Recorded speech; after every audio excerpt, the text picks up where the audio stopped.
Okay, we're going to talk about the original name of the AKA New Testament Messiah. In my faith, he was a Messiah, and also bears the same name as Joshua, which was Moses' successor. And another one. We'll proceed here. Right here, if the mouse cursor would just move a little bit faster, this here in blue is a Hebrew letter with a valve on there. And this particular letter doesn't have an equivalent for in over 9,000 languages to put it into the English script. Like writing it out in your hand, translating this right here, and then write it out in the hand in their language, and English is one of them. So this letter is called the Ayin letter, and it rhymes with dying, wine, buying, etc.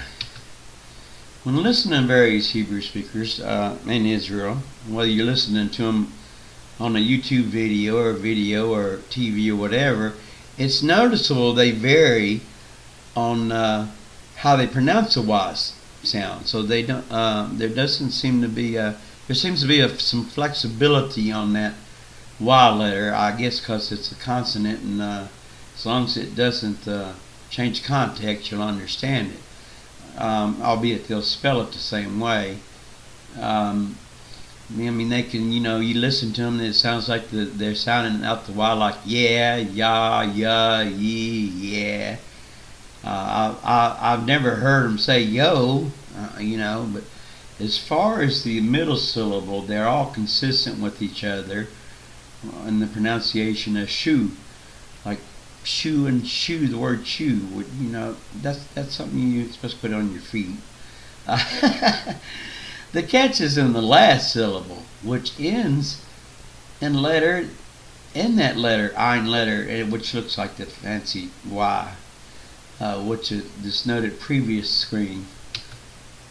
Generally what goes undetected by the foreign ear when you hear these Hebrew speakers speaking out is the sound of that last syllable, which it may sound like it's ending in like a or a. It's more to the tune like of the ang or ung, which is like the ng in the word English, Anglish, but the ng is instead put back to the throat as close as possible. Now, if you're in one of these dialects that uses that particular letter, it has equivalent for, it's going to be a little bit more to it than what I'm addressing here, but we'll get it even closer than we normally do in everyday English speaking. This same letter, Ayin letter, is actually also the first letter in the Hebrew words we know as Gaza and Gomorrah. So as you know, you can see there why you got the G sound in there that's included in the last syllable. Now here we go again. We're going to go through here. Now first of all, this is the long form for Joshua, and this is the short form for Joshua. There's just a little bit of variance in some Hebrew dialects on the U letter, which is, right here, these three dots down like a staircase, and this over here is like the U, but they're different. There's a slight difference in them. It's kind of astounding, but this particular one here is the most used one, and this one up here, let me see, this one up here is the most used one, and this one here is only twice in the Bible, the modern Hebrew text, and it ironically is the one that's most used today now instead of this one here. This is the short form, and it's in Nehemiah chapter 8 verse 17. Very few languages have the equivalence to put the Messiah's original name into their script form like one word. Like I was pointing out, like if he's going to write it in your hand, but you can't do that because you would need your arm and maybe the second arm to explain it. Obviously, Hebrew and Aramaic have the capability, but also Arabic and Chinese have it as well in their alphabet and dialects. According to a Jewish rabbi in Israel that's a linguistic specialist, he says he believes there might be a few Asian languages have it, but he wasn't sure, but he did know that the Chinese have it. And now some Bibles will just go ahead and transcribe it and put the actual Hebrew letters in there.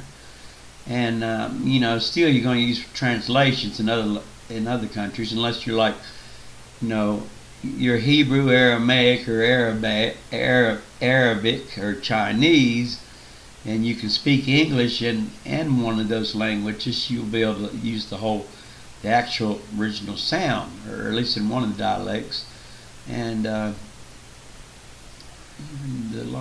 sometimes they'll put the longer form in there. Most of the time they'll put this one in there, since it's the most common one used in the Bible, if they use the longer form, which is where the variant, and see, this is where the variant short form for Joshua comes from. This is the short form right here.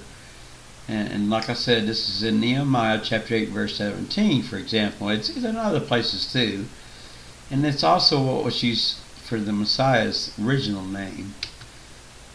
The same form for the name Joshua and the Messiah is also used in Acts chapter 7 verse 45 and Hebrews 4:8. Now this is referring, in these two passages, it's referring to Joshua, the successor of Moses.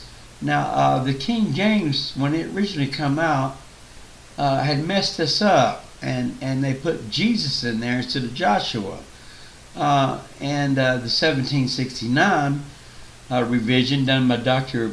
Benjamin Blaney, he left it like that, and it doesn't refer to the Messiah, because they put Jesus in there. Actually it was Jesus, and then in the past 250 years, we're using the J sound for like Jesus and Jehovah, which got become common in the past 250 years. But these are not referring to the Messiah. Now, when King James, somebody else done a King James revision to update it to the modern language in the mid-19th century, apparently people got all tore up and upset, like over these two verses. Said, well, you took our Jesus away and replaced his name with Joshua. Well, they actually did the right thing, and but people rejected that. So in the United States and other countries, pretty much what you got is the 1769 King James Version. Some people want to tell you it's the 1611. You probably couldn't read that really if you've seen it, and albeit the same spelling. It also is the same spelling for Joshua in Colossians chapter 4 verse 11. They didn't seem to mess this up, and I guess it's obvious from the context, because it says he was also called Justice. So, and this is the English translation I'm just using here. But, when they say Joshua, which was also called Justice, they seem to manage to get that right. Okay, let's start with the first syllable as you use it, or at least one of the ways you use it. I'm not advocating for you to use one over the other. I'm just, you use whatever you use. It is kind of interesting. I noticed that some of these people, they say, well, don't use Yah because that has bad, and then use yeah, and then suddenly they're using yeah in their videos, preaching sermons, and even though they say not to use it, and same thing happens vice versa. Don't use Yah, but use yeah, or something like that. You have to really think that something must really be going on in the spiritual realms regard to that, because really that's really off key to be doing that. But anyway, somebody has my Bible, I have Bibles that have at least seven different versions of renderings for the Messiah, and not all of them start with Y. I mean, I think I have maybe at least two it starts with E, and maybe one that starts with I. One or two starts with I. Okay, so you're going to use your syllable with the Y. Okay, you got that down. You already know the next syllable, shoe. So we're going to go on to the last syllable, third syllable. So you're going to take the NG sound, like in the word English, and utilize it to the closest as you can back to close to your throat. Okay, shoe, ang, ang. So you got shoe, ang.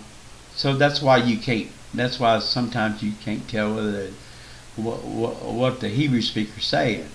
There's a little bit more to it, but at least we get close to it here. Generally, although for Latin-based languages where an I letter is used, where in America we use a Y letter, it's in yellow, I generally prefer to use this form here in script, and like in print or typed, like on computer networking, email, social media, or whatever. That way the audience can make their choice on what they render for the apostrophe in the middle between the Y and the shua, and they can just use that way, because since there's various ones, and like I say, I have different Bibles that you can use different ones, but I was just doing this for consistency, and so that way just to be more uniform than what I was posting, because I was posting quotes from Bibles that were using different ones, and I was getting the question like, which is it? However, to keep in mind what words are used in one language, even in a good way, may go a whole different direction in another language, or any of the other 9,068 plus languages in the world. It's noteworthy that the same can be said for the difference that use the Latin-based English languages, like United States and the American language, versus the Great Britain language. I mean, what's good over here, man, saying, I was taught, said, be careful about what you use over the British people with your American English, because what's so cool to you over there in the United States of America might not be so cool over there to them, and it might actually even have just the opposite meaning. Also regarding the Messiah's original name, and aka Joshua, which was previously addressed in the Guard's last letter, well, some languages don't even have the equivalents for the SH sound, like in shelter. Albeit in English, we use two letters for that to put it in the script of their respective languages. Thus, some can't even get as close as to a transliteration as a language like English can, which is 66.7% for these formations. But that doesn't make us better than, or more blessed or anything than those that can't reach that level. Some of them, they don't have the equivalent for the I letter. They don't have equivalent for the SH letter. They can transcribe it, and then they can transcribe it in their Bibles, and people are just used to something and they'll just read it off. I mean, some people read off Old King James Version, and they'll replace it within their minor and their writing with whatever they use. Now, some people choose the spelling for the Y letter as Yah, or which might have an H on the end of it, since the simple form of the Tetragrammaton Yahweh is Yah. Actually, in Hebrew, the H is a consonant, though in English we don't utilize that. And in some cases, they'll just use Yah, which is one of the circumlocutions and stand-ins for the Tetragrammaton in the past, is Yah. And more or less they call that abbreviation or euphemism now these days. But in older records, like in that Hebrews wrote in Aramaic, they used this as one of the forms they used. There were three different ones, and they kind of got caught. They kind of goofed up on one, and YWY, which they didn't realize it, but the natural inflection of putting vowels into it, and this is before Hebrew vowels were even being used in like the nukud, the dots and the vowel markers being used. So they had to go into a different direction, and we have a comical statement about that. But YWY gave away a natural, take your pick. How you gonna make it sound? Do note the A-type letters in Yah and Yah and Yahweh are two different ones going by the classical biblical Hebrew dialect. Although in at least one Hebrew dialect, they do not differentiate between the two different A-type vowels. And as for the tetragrammaton, it can be breathed because it happens when you inhale and exhale. Inhale on the first syllable and exhale on the second one. And even vocally articulate it in 4 different ways anyway. And we don't know if Moses and the people back then were using one specific pronunciation as far as articulating it vocally loudly, or perhaps even different ones, because people have different accents. But based on ancient historical data, the initial sound is pretty much surmised to be Yah, which rhymes with paw, like in cat's paw, and optionally the A in cat, like in cat's paw. Now, I've always known it to be as like the A, the full form, to be the A as in cat, because that's the standard setting. That particular I-type letter is under the Y for that, as far as the vowel point is concerned, which is an underline. Another thing to keep in mind is the pronunciation of Yah by itself differs in meanings for other languages, like Hindi, and I'm told Russian as well, and it's hard to tell what else. So it's a matter of carrying over the thought of the Hebrew thought and putting it into appropriate word for your language to represent that same thought and process.